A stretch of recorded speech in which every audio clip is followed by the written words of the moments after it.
Hello everyone, I'm going to show you guys a tutorial for how I make the basic lyric page templates that I use in my videos. And this was requested to me on my Ask FM, so thanks a bunch to whoever suggested this. So the program that I use to make all of this stuff for my videos is Photoshop CS6. And the program that I use to actually edit and make the videos and put in the music and all that is iMovie. But for this video, I'm just going to be showing you the stuff that I do in Photoshop. So when I make one of these pages, I just open up the program and do a new document. And for this, I'll just name it Tutorial Lyric Template. And when you do this, you want to make sure that the width of the document is 1920 pixels by 1080 pixels, and the resolution is just 1080. So now when you have this all set, you just press OK, and it creates the document. But before I do anything on here, I'm just going to edit the photo of the member first, because that's what I usually do. So just open up your desired photo that you're going to use on the lyric page.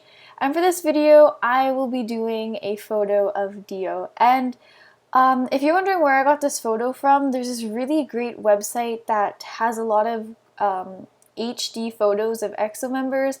And I'll put the link in the description. And it is the Tumblr account EXOHD, and it's where I get most of my photos, unless if I just use one of the teaser photos for it. But you should definitely check it out if you're just curious to find the photos, or if you want to do like what I do and include it in my videos. But anyways, let's get started editing this. So the tool that I use to crop out the member from the background is the magnetic lasso tool, and I use this to go all around the member and select it and then get rid of the background. And sometimes this tool can be a little bit hard to use because it doesn't distinguish the background well from the object. So sometimes you might have to hold in the option button, or at least that's what it is on my keyboard, and it'll switch to the straight kind of cropping tool. So I'll show you guys what I mean, because here it's kind of, as you can see, it's kind of dark to distinguish his pants from the background. So sometimes you may need to, instead of doing the magnetic tool like this, you might have to hold down the button and it'll let you do this. But yeah, I'll just show you guys how I'm just going to crop the photo down. So let me just do that.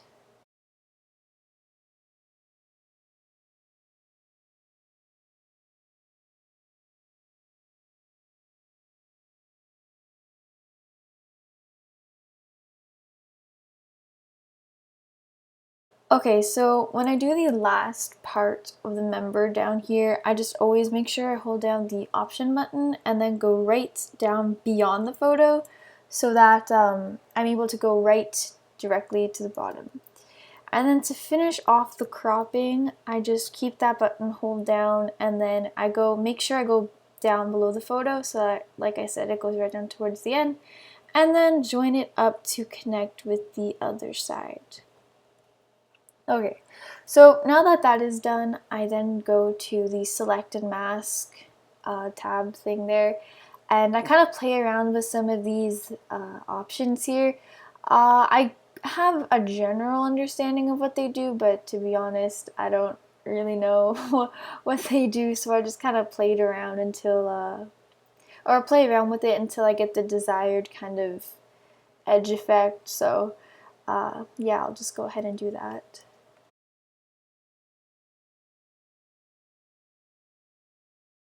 Okay, so then when I have the edges of the photo to my desired liking, I just press OK, and then I go down here to the thing that says add a mask, and I just click on that.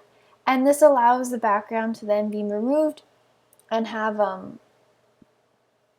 the member photo or whatever separated. And then after that, I then go ahead and remove any of the smaller spaces left, which obviously I will have to get rid of this. So I basically just do the same exact thing and crop out along the edges the space that I would like to be removed. So I'll just go and do that. And then once I have this all separated or selected, I go and do the select and mask, same thing as before. But however, as you can see, it just shows the part that's selected. So instead of doing it that way, I like to go and do select inverse so that when you do the select and mask, you get to see how exactly it affects the actual part that you're using. So whenever I tackle the sort of little spots left over, the settings are always smaller numbers than before since it's obviously a smaller area. So I'll just go ahead and figure out the numbers here. Okay, so after I have all of those things sorted out, I then make sure that I do select inverse again so that it's just selecting this part here and then delete it and then just deselect. So then as you can see, the photo is fully prepared with all the background removed. So then I just go ahead and save it as a new file, and instead of it being a Photoshop document or a JPEG file, I save it as a PNG or a PNG file so that the background stays removed and you can just use the actual photo here. So saving that as a new file, typically, or for most of the times, the photo will differ in size and it'll either be too small or too large to fit here. So I usually like to go and change the PNG file itself, the size to the height of 1080 pixels tall, so that it fits here. So I'm just gonna go ahead and do that right now. Okay, so I didn't show it, but I just basically, like I said, I adjusted the size of the PNG file photo to a height of 1080 pixels tall, and that the resolution was at 1080 also. So after that is all done, I just open up the PNG file in Photoshop, and then I take its little window here, I take it out, and then just kind of put it in the center, and making sure that the template is the current open one, I take its layer here and I just put it onto the template, as you can see, so that it is here. And then I just kind of move the photo over to where I would like it to go. And I usually like to have it as close as I can to the right side without being like right up to it. And I also like leaving space at the top for the name. So I think this should be good. Okay, that should be good. And then once that is all done, I then unlock the background layer and then just take that one away. And then to add a new background, I just go to the little thing here that is create new fill, and then I click on solid color, and I already have the color set to Dio's background color, which is a slight orange. So then I press OK. And also, as you can see, I saved all of the colors that I used for the EXO member templates and pages. And this just makes it easier so that all the colors can stay consistent from video to video, and that it just makes things easier. But anyways, once I have this fill in with the desired background color, I then just move it behind the layer with the member. And now to do the shadow, I just hold down the command button and then click on this little box here. And this allows the photo of the member to be selected. And then I go up to the top tab to the part that says select. And then I go down to modify and then click on expand. And then I usually do an expansion of 3 pixels and then just press OK. After that, I go back down to the same spot that I went to put in the new background, and it's the create new fill. And then I do solid color and just set it to whatever color is already there. And then change it to the desired shadow background, which Dio's is solid orange. And then once that's done, I just move the layer behind the layer with the member photo, and then I go down here to the little FX box that says add a layer style, and then I go click on the blending options, and it opens this menu up, and I just focus on the opacity setting, and I always just set it to 70%, so that the shadow can be more of a soft effect and not the harsh color that it was before. And then I just zoom in, and then I just drag the shadow over, typically about 0.03 centimeters.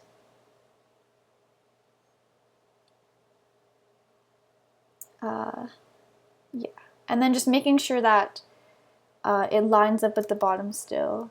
And as you can see, it creates the depth with the photo. But anyways, after this is all done, I then go and add the name here.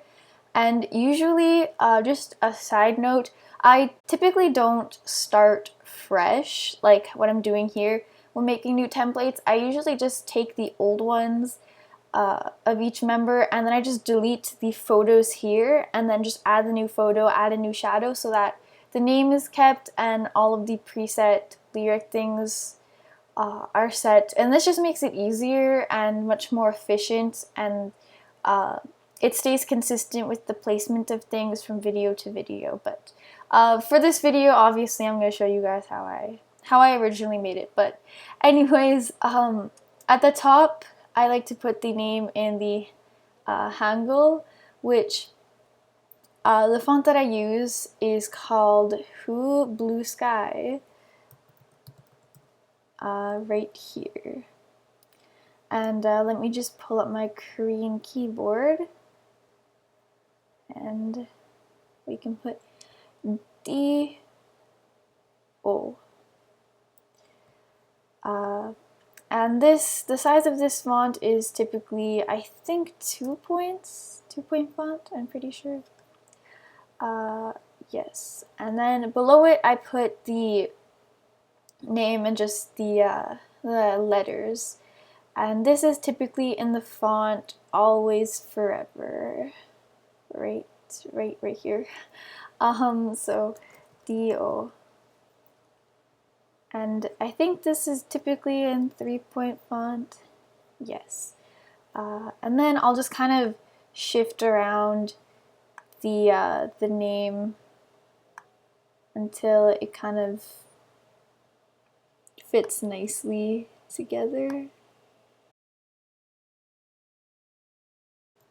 Okay, so after the name is done, I then go and set up each line for the lyrics.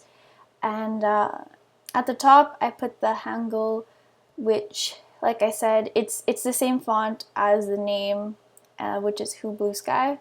And I usually just write the word Hangul there. And this is in 2-point font. And then I add the romanization section, and this is in the font Diamond Girl Skinny.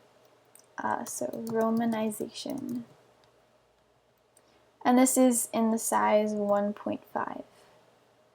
And then for the English lyrics, I typically switch between the font Always Forever, which is the same that the name is in, or the font P. Holly. So I'll just show you each. So,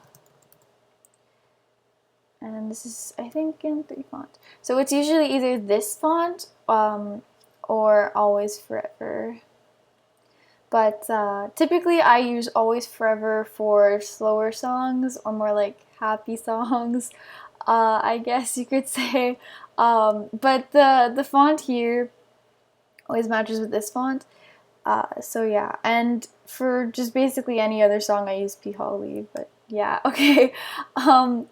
Anyways, for the Hangul and romanization, I usually like to keep them together and closer to the top, whereas the English translation, I just put, like, I leave more of a space between it just because they kind of go together and English is kind of on its own. But I then, after setting up everything here, I just kind of move it around until I get like the desired sort of location.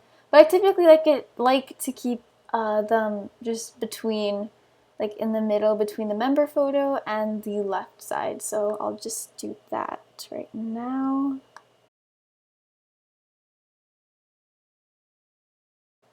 Okay, so that's basically it for making the template. So after this, you would then want to save it just as a Photoshop document, because when I import it to iMovie, it allows it to just stay in the Photoshop document form. So just save it, and yeah, that's basically it.